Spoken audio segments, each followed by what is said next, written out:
આગળ જેમ જેમ જતા જઈશું એમ ગ્રીન એનર્જી ઉપર બધાનો ઝોક છે, દેશ અને દુનિયાનો ગ્રીન એનર્જી ઉપર ઝોક છે। તો ગ્રીન એનર્જી માટે પણ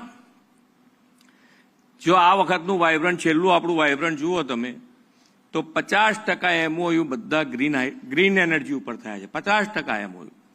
એટલે આપણે ગુજરાત સરકાર પણ આની પર ફોકસ કર્યું છે। અત્યારે દિવસ દરમિયાન અમે ખેડૂતોને વીજળી આપી દીધી છે। હવે અમારું ફોકસ પણ ઉદ્યોગ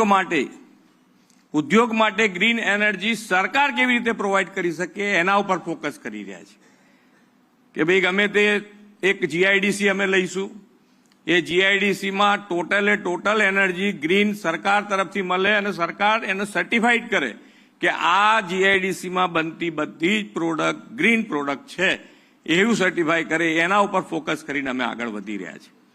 એટલે દરેક કારણ કે જે પ્રમાણે દેશ અને દુનિયાની ડિમાન્ડ જે પ્રમાણે ગ્રીન એનર્જી ઉપર વધતી જાય છે એ પ્રમાણે કાલે આપણે અહીંયા બધું બનાવતા હોઈએ પણ ગ્રીન એનર્જી ના હોવાના કારણે આપણે ક્યાંક પાછા પડી જઈએ કે આપણી કિંમત વધી જાય પ્રોડક્શનની, તો આપણે ક્યાં જવું? તો આપણે એના માટે પણ બીજા બધા દોડે છે એના કરતાં આપણે વધારે ઝડપથી દોડવાની તૈયારી કરી છે।